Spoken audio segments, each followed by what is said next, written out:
Hello, hi, नमस्ते, welcome back to my channel again. और आप सभी का बहुत बहुत स्वागत है मेरे यूट्यूब चैनल पे।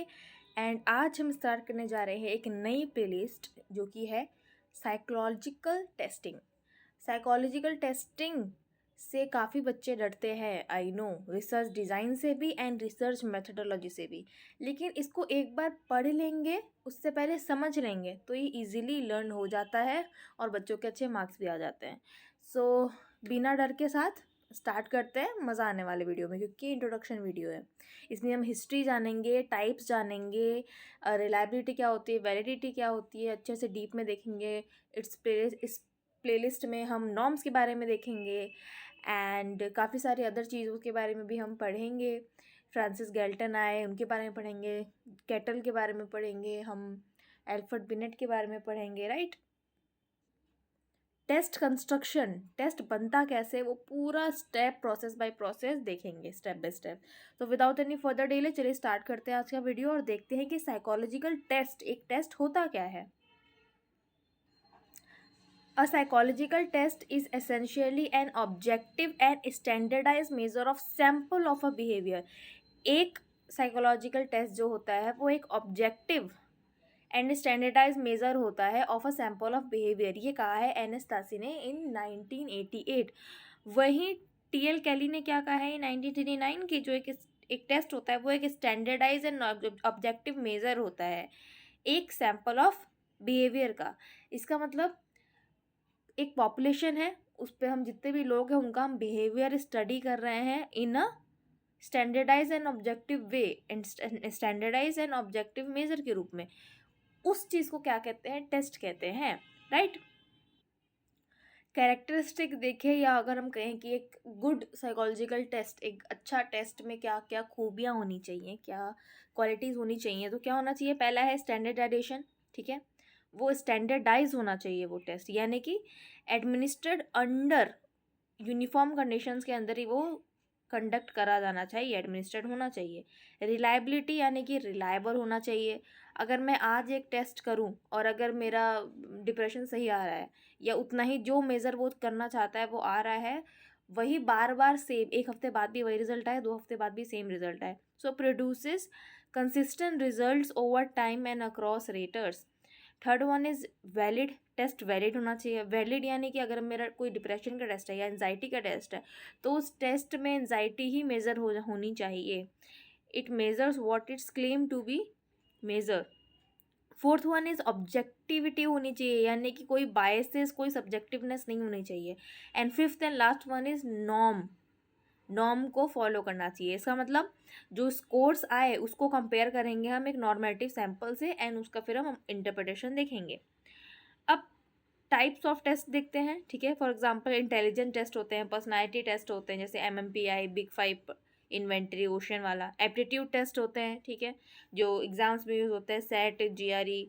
न्यूरोसाइकोलॉजिकल टेस्ट होते हैं जैसे बेंडर गेस्टॉल टेस्ट, डायग्नोसिस में यूज़ आता है।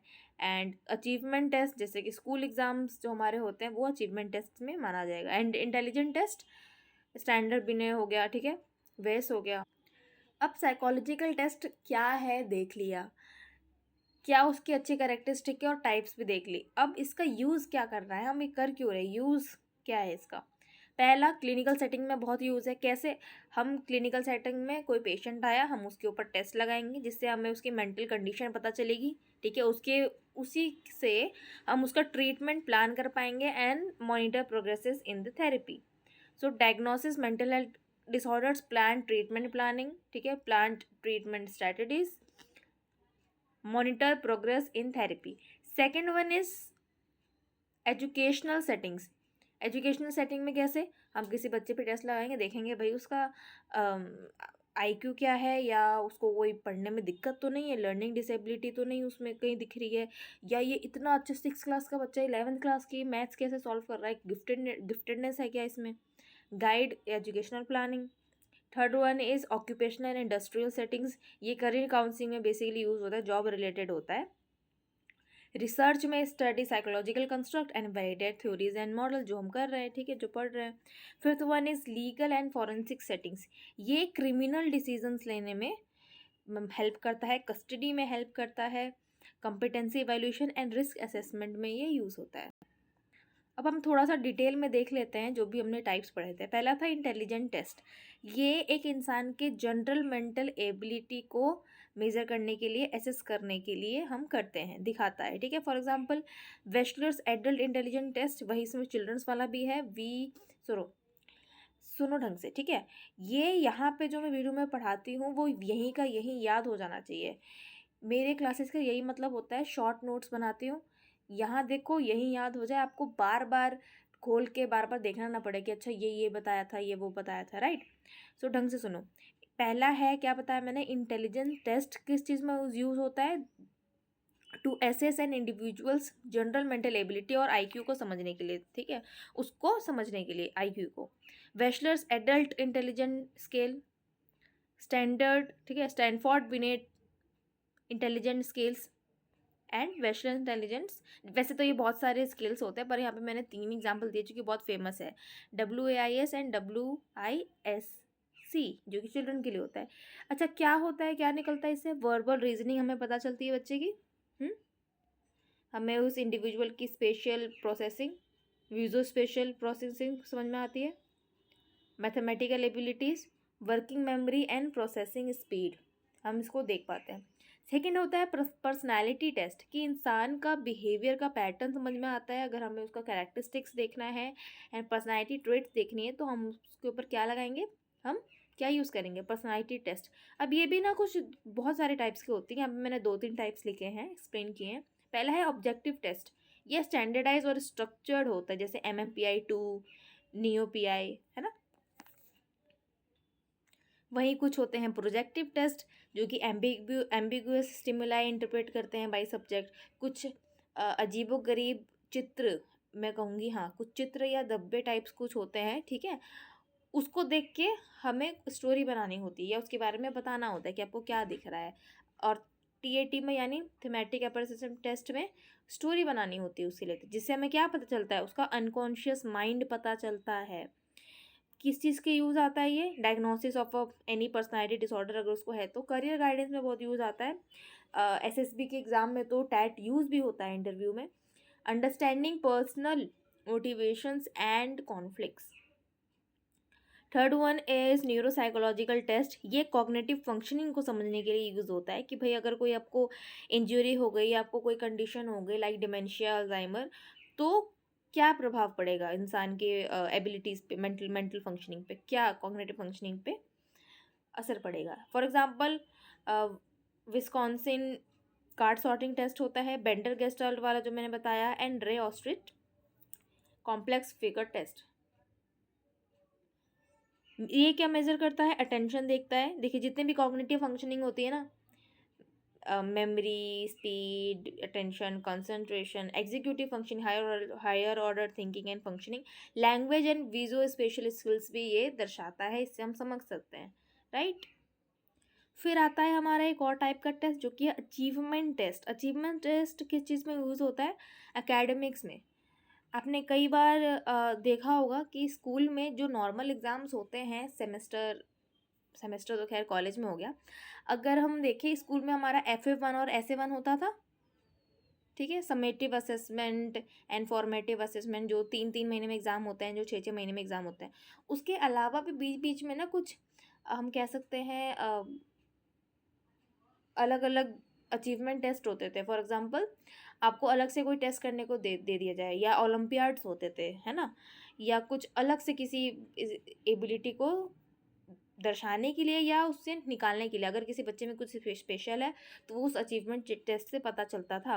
तो specific kind of academic areas में वो यूज़ किया जाता है। फॉर एग्जांपल स्कूल में नॉर्मल टेस्ट हो रहे हैं वो आपके मार्कशीट के लिए, लेकिन अगर किसी बच्चे को हम कह सकते हैं ड्राइंग में एडमिशन लेना है, ठीक है, और उसके लिए कुछ पर्टिकुलर टेस्ट होते हैं तो उसको हम अचीवमेंट टेस्ट कह सकते हैं। या अगर किसी बच्चे को वैदिक मैथ सीखनी है तो उसके लिए एक नॉर्मल टेस्ट देना पड़ेगा एक लेवल का, वो हम अचीवमेंट टेस्ट कह सकते हैं। For example wide range achievement test, Woodcock Johnson test of achievement, ये नाम है, आपको याद होने चाहिए, ठीक है।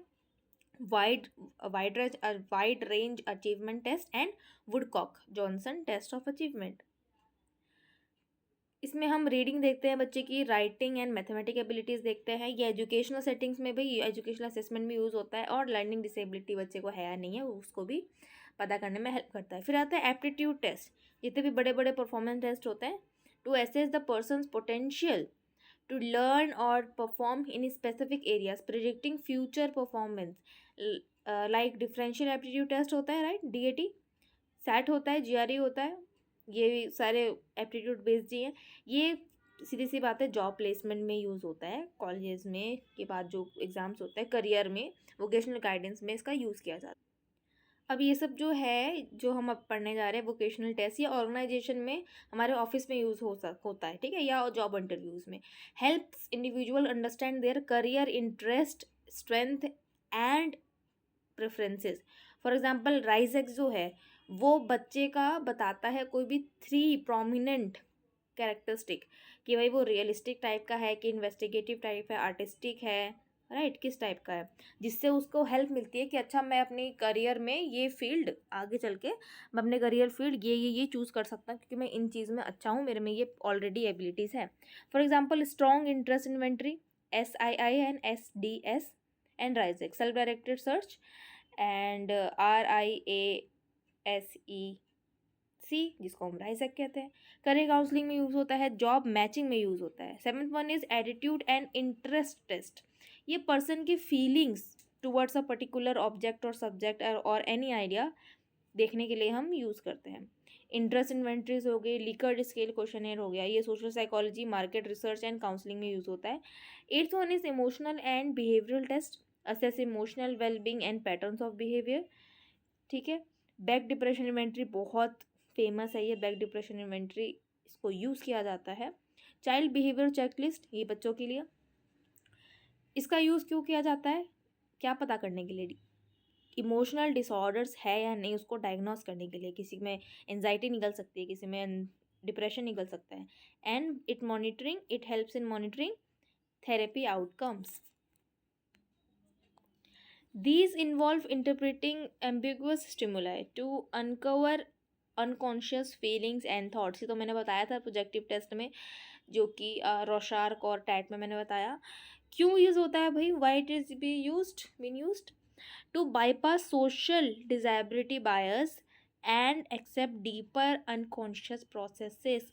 अगर आपको कोई अजीब विचित्र सा चित्र देख के आपको बोला जाए कि इसमें क्या दिख रहा है, आपको वही दिखेगा जो आपके माइंड में होगा, जो आपके अनकॉन्शियस दिमाग में होगा, आपको वही दिखेगा। जो दिमाग में होता है हम वही कहते हैं, वही बोलते हैं। इससे हमें क्या पता चलेगा कि दिमाग में क्या चल रहा है। अगर वो बहुत ही कुछ सैड और अजीबोगरीब चीज़ कहे, इसका भी अलग मतलब निकल सकता है। अगर वो ठीक ठाक कहे तो ओके, इट्स नॉर्मल फंक्शनिंग। अगर बहुत अच्छा कहे तो okay, he is happy, right. I hope आपको आज का वीडियो पसंद आया हो। ये एक इंट्रोडक्टरी वीडियो था साइकोलॉजिकल टेस्टिंग में। इसमें हमने आज जो भी पढ़ा उसको डीप में आगे आएंगे, ठीक है, बहुत सारी चीज़ें हम पढ़ेंगे डिटेल में। सो प्लीज़ जाइए, लाइक कीजिए, कमेंट कीजिए, प्लीज़ कमेंट करके बताइए आपको कैसा लगा। एक थम्स अप भी डाल दीजिए नीचे, it would be very appreciable. And thank you so much for watching, bye bye.